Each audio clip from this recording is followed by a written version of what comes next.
आज middle east युद्ध का 16वां दिन ईरान के खार्ग द्वीप पर फिर बरस सकते हैं बम। डोनाल्ड ट्रंप ने दिए नए हमले के संकेत। लेबनान में स्वास्थ्य केंद्र पर हमला। WHO ने 14 हेल्थ वर्कर्स की मौत की पुष्टि की है।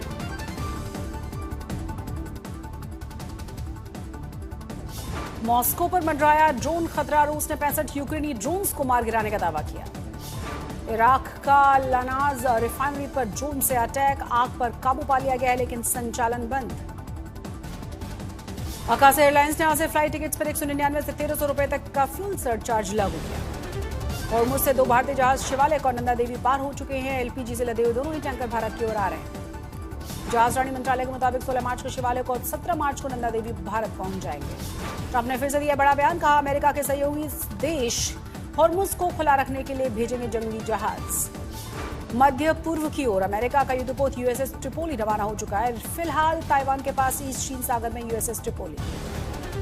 ईरान ने संयुक्त अरब अमीरात के फुजेरा बंदरगाह पर किया बड़ा हमला। ड्रोन हमले में UAE के 3 ठिकानों को निशाना बनाया गया। हमले के पहले ईरान ने चेतावनी दी थी। कहा था UAE में मौजूद अमेरिकी ठिकानों को बनाया जाएगा निशाना। अमेरिका के सेंटकॉम का बड़ा दावा। ईरान के खार्ग द्वीप पर 90 से ज्यादा सैन्य ठिकानों को किया गया पूरी तरह से तबाह। अमेरिकी हमलों में 9 सैनिक माइन भंडार केंद्रों और मिसाइल बंकरों के साथ कई अन्य सैन्य ठिकानों को भी बर्बाद किया गया। इजरायल की सेना का बड़ा दावा। का ईरान की स्पेस सेंटर और aerial defence system production factory पर हमला किया गया। दावा है कि हमले में ईरान को काफी नुकसान पहुंचा। ईरान के रक्षा मंत्रालय के प्रवक्ता का बड़ा बयान। कहा ईरान बैलिस्टिक मिसाइलों और अधिक विनाशकारी शक्ति वाली मिसाइलों का उपयोग करेगा। ईरान ने इजरायल और अमेरिका को धमकी दी। कहा युद्ध में अधिक सटीकता और आधुनिक हथियारों का इस्तेमाल बढ़ाएगा ईरान से फुल एंड फाइनल युद्ध के लिए ट्रंप ने अपना 7वां बेड़ा खाड़ी की देशों की ओर भेजने का ऐलान किया। अमेरिकी एयरक्राफ्ट कैरियर USS ट्रिपोली का स्ट्राइक ग्रुप तैयार। USS ट्रिपोली 2500 मरीन सैनिकों के साथ खाड़ी युद्ध में शामिल होने वाला है। अमेरिका का 3रा एयरक्राफ्ट कैरियर। फ्रांस के राष्ट्रपति मैक्रो का बड़ा बयान। कहा इजरायल और लेबनान के बीच संघर्ष विराम की चर्चा के लिए फ्रांस तैयार। फ्रांस ने इजरायल और लेबनान के बीच पेरिस में शांति वार्ता की मेजबानी करने की जताई इच्छा। दोनों ही देशों के बीच तनाव कम करने के लिए बढ़ाए गए कदम। ईरान युद्ध के बीच ग्रीस के झंडे वाले तेल टैंकर पर हमला किया गया। टैंकर से टकराई थी अज्ञात वस्तु। ईरान के ऐलान से पहले नरेंद्र मोदी ने कोलकाता के ब्रिगेड मैदान में भरी हुंकार। कहा बंगाल से खत्म होगा महाजंगल राज। सड़क से लेकर रेल तक प्रधानमंत्री मोदी ने बंगाल को दी 18,680 करोड़ रुपए की परियोजनाओं की सौगात। प्रधानमंत्री मोदी की ममता सरकार को दो चुका। TMC के किसी अत्याचारी को छोड़ेंगे नहीं, चुन चुन कर हिसाब लेंगे। प्रधानमंत्री मोदी ने TMC सरकार पर घुसपैठियों को बुलाने का लगाया आरोप। साथ ही राष्ट्रपति के अपमान का भी जिक्र किया। प्रधानमंत्री मोदी की कोलकाता रैली से पहले बीजेपी और TMC कार्यकर्ताओं में भारी झड़प, खूब पत्थर चले।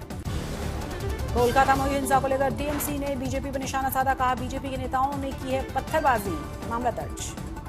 केंद्रीय मंत्री सुखबीर बादल ने घायल बीजेपी कार्यकर्ताओं से मुलाकात की। कहा राज्य में कानून व्यवस्था का बुरा हाल है, पुलिस नहीं कर रही काम। प्रधानमंत्री मोदी ने असम के सिलचर में 23,550 करोड़ रुपए की विभिन्न विकास परियोजनाओं का उद्घाटन किया। लगातार विकास की राह पर आगे बढ़ रहा है असम में प्रधानमंत्री मोदी ने कांग्रेस पर साधा निशाना। कहा कांग्रेस हार की सेंचुरी मारने वाली है। बीजेपी के पंजाब में बदलाव रैली। गृह मंत्री शाह ने विपक्ष पर हमला बोला। कहा कांग्रेस के शासनकाल में हिंदुओं और सिखों के बीच संघर्ष भड़काया गया। पंजाब में गठबंधन को लेकर अमित शाह का बड़ा बयान। कहा अकेले लड़ेंगे चुनाव, अकाली दल के साथ कोई गठबंधन नहीं होगा। बिहार में राज्यसभा चुनाव से पहले बीजेपी और कोर कमेटी की बैठक। मंत्री दिलीप जायसवाल ने कहा पार्टी के नेताओं को दी जा रही है वोटिंग प्रशिक्षण। बीएसपी सुप्रीमो मायावती ने कांग्रेस पर काशीराम के नाम का गलत इस्तेमाल करने का आरोप लगाए। कहा कांग्रेस की विचारधारा दलित विरोधी है। कैथल दौरे पर यूपी के CM योगी आदित्यनाथ बाबा गणेश नाथ के 8वें मेले में हिस्सा लिया। कैथल में बोले CM योगी सोंगल की भूमि ने हर युग में अपना प्रभाव दिखाया है। केंद्र सरकार ने सोनम वांगचुक पर लगा हुआ NSA हटा दिया। तत्काल प्रभाव से खत्म हुई हिरासत। महाराष्ट्र के CM देवेंद्र फडणवीस ने नागपुर में ग्राउंड ब्रेकिंग समारोह में हिस्सा लिया। का विकास की राह पर अग्रसर है महाराष्ट्र। मुंबई पहुंचे समाजवादी समाज प्रमुख अखिलेश यादव। पार्टी के संगठनात्मक ढांचे पर कार्रवाई संघ चर्चा। चुनाव के पहले DMK सरकार का दावा। होटल, चाय की दुकानों, क्लाउड किचन और अन्य भोजनालयों के बिजली बिलों पर 2 रुपए प्रति यूनिट की सब्सिडी देंगे। जयपुर की सड़कों पर मुख्यमंत्री भजन लाल शर्मा का अलग ही अंदाज नजर आया। हाथ में झाड़ू थामे स्वच्छता का संदेश देते नजर आए। श्रीनगर में 16 मार्च को सैलानियों के लिए खुलेगा ट्यूलिप गार्डन, रंग बिरंगे फूलों से गुलजार दिखा गार्डन। दिल्ली के उत्तम नगर में अवैध अतिक्रमण के खिलाफ चला बुलडोजर, बड़ी संख्या में पुलिस फोर्स मौजूद थी। तमिलनाडु तेल कंपनियों का आया बयान, कहा राज्य में ईंधन की कोई कमी नहीं, घबराएं नहीं। नोएडा में गैस सिलेंडर न मिलने पर लोगों का हंगामा, सड़क पर लगाया गया जैम। विश्व प्रसिद्ध पर्यटन नगरी नैनीताल में गैस की कमी की वजह से कई रेस्टोरेंट बंद हुए। त्राहिमाम करते हुए प्रशासन के पास पहुंचे होटल और रेस्टोरेंट के मालिक। मुरादाबाद में गैस एजेंसी पर देर रात छापा, गोदाम सील, बुकिंग पर्चियां और सिलेंडर स्टॉक में गड़बड़ी के आरोप। जयपुर अजमेर हाईवे पर गैस सिलेंडर से लदा हुआ ट्रक पलट गया, हादसे में ड्राइवर गंभीर रूप से घायल हुआ। गनीमत ये रही कि किसी ने सिलेंडर लूटने का प्रयास नहीं किया। नागपुर में मेट्रो निर्माण कार्यों के दौरान हादसा हुआ, सेगमेंट लगाने के दौरान क्रेन की पट्टी टूटी। पंजाब के बरनाला में बस स्टैंड के पास चाय की दुकान से गैस सिलेंडर की चोरी हुई, पूरी घटना सीसीटीवी कैमरे में कैद।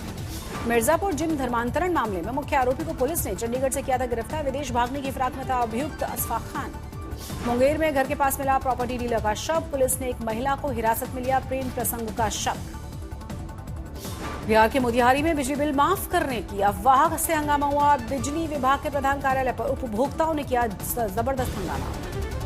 सरायकेला में फायरिंग की घटना से सनसनी हुई, पुलिस कर रही है इस पूरे मामले की जांच। जालना में तेज रफ्तार कार का कहर, एक की मौत हुई है, कार में सवार 3 लोग सहित 4 लोग घायल।